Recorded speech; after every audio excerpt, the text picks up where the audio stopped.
एक बार मैं एक बहुत बड़े मौलाना अब्दुल वहीद खान से बात कर रहा था लखनऊ में। मैंने कहा आप पुनर्जन्म में मानते हैं? हाँ मानता तो हूं, लेकिन कुरान शरीफ में कहीं नहीं है। तो मैंने कहा अब इसमें संकट है। अगर आप कुरान शरीफ को मानते हैं, कुरान शरीफ पुनर्जन्म को नहीं मानती है, तो आप पुनर्जन्म में कैसे मानते हैं?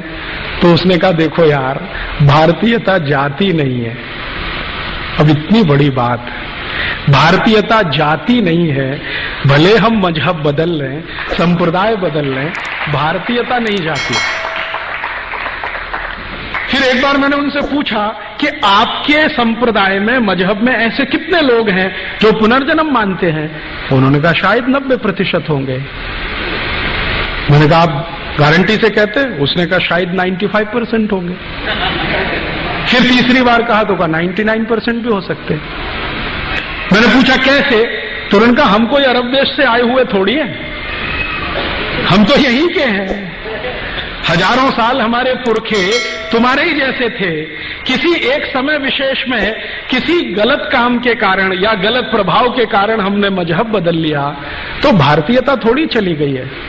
फिर मैंने कहा मुझे ऐसे कुछ लोगों से बुला दो जो भारतीय मुसलमान हैं। आजकल एक शब्द चल गया है ना, अमेरिकन इंडियन, है ना? तो मैंने कहा चलो भारतीय मुसलमान है, उनसे मिलवा दो। उन्होंने मुझे इतने सारे लोगों से मिलवाया है। उनके घरों में मैं गया हूं, उनकी शादी ब्याह की पद्धतियों को मैंने देखा है, नामकरण की पद्धतियों को देखा है, उनके त्योहारों की रीति रिवाजों को देखा है। कहीं से नहीं लगता है कि वो अभारतीय हो गए।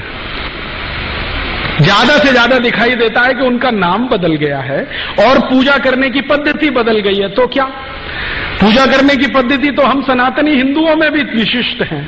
कोई मंदिर को मानता है, कोई नहीं मानता, कोई दुर्गा को मानता है, कोई हनुमान जी को मानता है, कोई किसी को मानता ही नहीं है, कहता है कि देवी देवता होते नहीं है, मूर्ति कुछ।